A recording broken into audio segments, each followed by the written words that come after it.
Hi hello నమస్తే welcome back to our channel Lakshmi Kingdom. ఎలా ఉన్నారండి మీరందరూ? మరొక వీడియోతో మీ ముందుకు వచ్చేసాను. ఈరోజు వచ్చేసి కాకరకాయ ఫ్రై చేస్తున్నాను. చాలా సింపుల్గా ఈజీగా అయిపోతుందండి. చాలామంది కాకరకాయ అంటే చేదుగా ఉంటుంది, ఏం తింటామనుకుంటారు. కానీ ఈ ప్రాసెస్లో అయితే చేస్తే మాత్రం చేదు అనేది అస్సలు అనిపించదు. హెల్త్కి కూడా కాకరకాయ చాలా మంచిది కాబట్టి ఈరోజు కాకరకాయ ఫ్రై చేస్తున్నాను. చాలామంది ఇవి ఎక్కువ తీసేస్తూ ఉంటారు. ఈ మొత్తం ఏమీ లేకుండా క్లీన్ చేస్తుంటారు. కానీ అలా కాకుండా ఇలా చేయండి ఒకసారి. ఎక్కువ అనేది పీల్ చేయకుండా జస్ట్ ఇలా పీలర్ ఉంటే జస్ట్ చేసి చేయనట్టుగా ఇలా పైన ఉన్న బుడిపెల్ని ఇలా క్లీన్ చేయండి.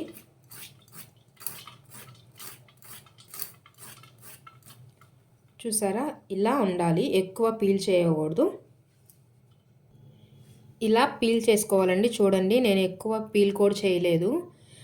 కాకరకాయ అనేది హెల్త్కి చాలా చాలా మంచిదండి. డయాబెటీస్ ఉన్నవాళ్ళు కూడా, బీపీ అది ఉన్నవాళ్ళు కూడా ఇవి ఎక్కువ యూజ్ చేయండి కాకరకాయ.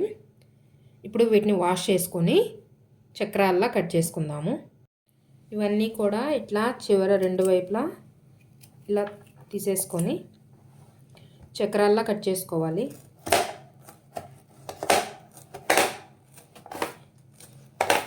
ఎంత సన్నగా కట్ చేసుకుంటే అంత ఫాస్ట్గా అయిపోతుంది ఫ్రై కూడా.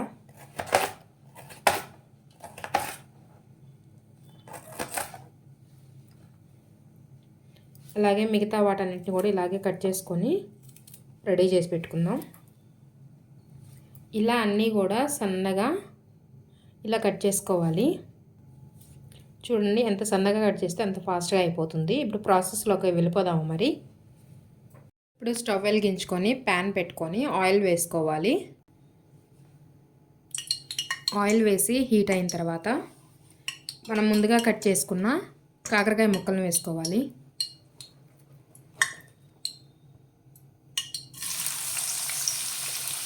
ఒకసారి కలుపుకొని ఒక నిమిషం అలా కలుపుకున్న తర్వాత మూత పెట్టి మగ్గనివ్వాలి. ఇలా మూత పెట్టడం వల్ల ఫాస్ట్గా కూడా కాకరకాయ ఫ్రై అవుతుంది. ఇలా కొంచెం మగ్గిన తర్వాత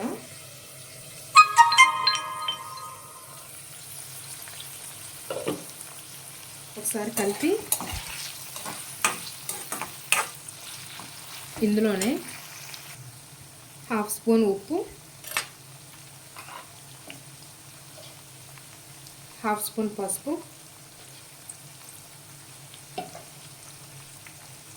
ఇక్కడ మీకు ఇంకొక సింపుల్ చిన్న ట్రిక్ అండి. ఎప్పుడైనా కానీ కాకరకాయ ఫ్రై చేసేటప్పుడు చాలా ఫాస్ట్గా అవ్వాలి అనుకుంటే హాఫ్ స్పూన్ పంచదార వేస్తే ఏంటంటే చాలా ఫాస్ట్గా కూడా కాకరకాయ ఫ్రై అవుతుంది. ఒకసారి కలుపుకొని నూనె ఉంది కదా, నూనెలో ఉప్పు వేసాము, ఉప్పు నూనెకి అంటుకునిద్ది అనుకోవద్దు. ఉప్పు ఫాస్ట్గా అవుతుంది కాకరకాయకి, అలాగే షుగర్ కూడా ఫాస్ట్గా ఫ్రై అవుతుంది. ఇప్పుడు మళ్ళీ మూత పెట్టుకుందాం. ఒక 5 నిమిషాలు అయిన తర్వాత మూత తీసి చూసుకుందాం.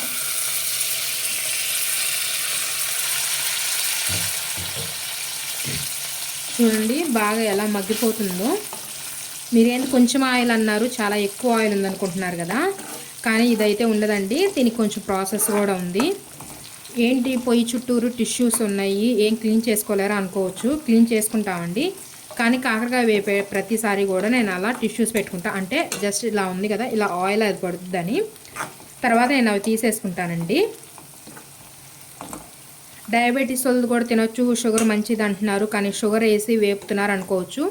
మీరు ఇలా అవసరం లేదనుకుంటే షుగర్ లేకుండా కూడా వేయచ్చు. షుగర్ వేస్తే ఏంటంటే కొంచెం త్వరగా ఫాస్ట్గా కుక్ అవుతుంది. ఈ ప్రాసెస్ అంతా కూడా సిమ్లోనే చేయాలండి. మాకంత టైం లేదు, సిమ్లో చేయలేము అనుకుంటే హైలో పెట్టుకొని దగ్గరుండి వేయించుకోవాలండి. ఇలా సిమ్లో చేస్తే ఏంటంటే మనిషి దగ్గర ఉండాల్సిన అవసరం లేదు. మనం వేరే పని చేసుకుంటూ కూడా ఈ ప్రాసెస్ అనేది చేసుకోవచ్చు. ఒకసారి కలుపుకొని ఇవి పక్కకు తీసుకోవాలి. ఇవి మాడిపోయినాయి కాదండి, చూడండి ఇంకా మెత్తగానే తగులుతున్నాయి. ఎక్కువ డీప్ ఫ్రై అయితే చెయ్యను నేను.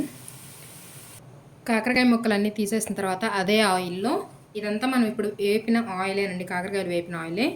ఇందులో మనం ఉల్లిపాయలు మిర్చీలకైనా వేసుకోవచ్చు, లేదా ముక్కలైనా వేసుకోవచ్చు.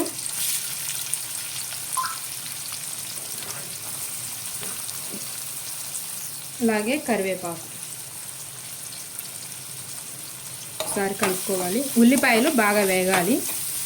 మనం ఆల్రెడీ ఇందాక కొంచెమే సాల్ట్ వేసాము, అవి కాకరకాయ ముక్కలు మగ్గేంత వరకే. ఇప్పుడు ఇంకొంచెం సాల్ట్ అనేది వేసుకుందాం. 1/2 స్పూన్ వేస్తున్నాను.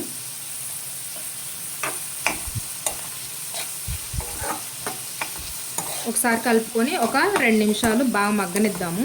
ఇదంతా బ్రౌన్ కలర్లోకి రావాలి, లైట్ బ్రౌన్లోకి. ఇందులో కొంచెం చిన్న ఉల్లిపాయలు వేసుకొని ఒకసారి కలుపుకొని మళ్ళీ మూత పెట్టి ఒక 2 నిమిషాలు మగ్గనివ్వాలి. ఆ వెల్లుల్లిపాయ ఫ్లేవర్ అంతా, కరివేపాకు వెల్లుల్లిపాయ ఫ్లేవర్ అంతా ఫ్రైకి బాగా పడుతుంది. మూత పెట్టి ఒక 5 నిమిషాలు మగ్గనిద్దాం. 5 నిమిషాలు అయిన తర్వాత ఉల్లిపాయలు ఈ స్టేజ్లో ఉండగానే మనం ముందుగా వేపి పెట్టుకున్న కాకరకాయ ముక్కలను కూడా వేసుకోవాలి.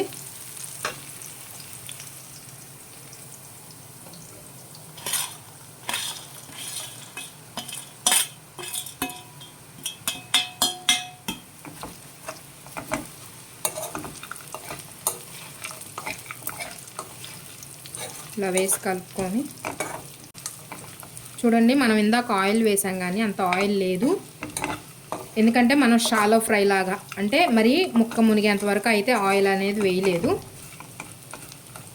ఇలా వేసి కొంచెం కలుపుకున్న తర్వాత మేమైతే ఇందులో కొబ్బరి కారం వేస్తామండి. కొంతమంది వెల్లుల్లి కారం కూడా వేస్తారు. వెల్లుల్లి కారం అయితే వెల్లుల్లి, జీలకర్ర, కొబ్బరి అవన్నీ వేసుకొని వేయాలి. మేము కొబ్బరి కారం వేస్తాము. నేను ఆల్రెడీ వెల్లుల్లి అనేది పీస్గా కావాలి కాబట్టి అందులో పీసెస్గా వేసేసాను.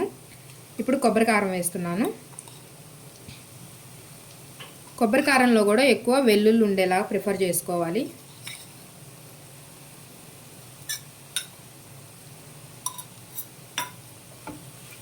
ఒకసారి కలుపుకొని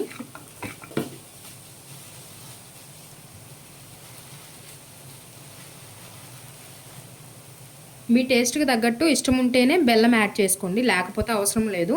అందులో స్టవ్ ఆఫ్ చేసుకొని దించుకోవడమే. మాకు కొంచెం బెల్లంతో తినడం అలవాటు, అలాగని ఎక్కువ వేయమండి. కాకరకాయ ముక్క కొంచెం లైట్గా లైట్ చేదుగా తగులుతూ ఉండాలి, కొంచెం తీపి తగులుతూ ఉండాలి మాకు.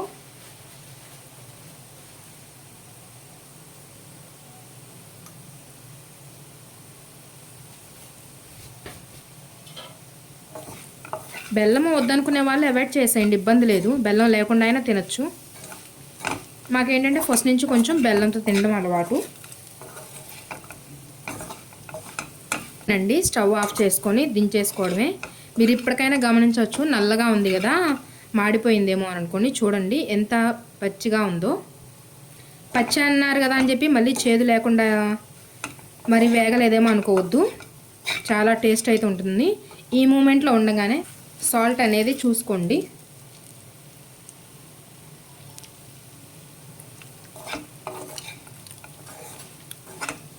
నాకైతే సరిపోయింది బాగా.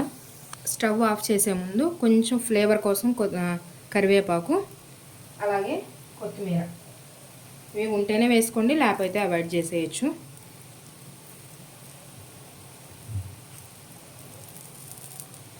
ఇలా చేసే కాకరకాయ కారం దగ్గర దాపు ఒక 15 రోజులు 20 రోజులు అయితే నిల్వ ఉంటుందండి. ఫ్రిడ్జ్లో అయితే ఒక 1 మంత్ వరకు స్టోర్ ఉంటుంది. బయట అయితే ఒక 15 డేస్ 20 డేస్ అయితే ఉంటుందండి. ఇంతేనండి, స్టవ్ ఆఫ్ చేసుకోవడమే. ఇప్పుడు ఒక సర్వింగ్ బౌల్లోకి తీసుకుందాం. ఇంతేనండి, గుమ్మగుమ్మలాడే పిల్లలకు కూడా ఇష్టంగా ఉండే కాకరకాయ వేపుడు అయితే రెడీ. ఈ వీడియో కనుక మీకు నచ్చినట్టయితే please like, share and subscribe my channel. Subscribe to Lakshmi Kingdom. Next వీడియోతో మీ ముందుంటాను. అంతవరకు బాయ్.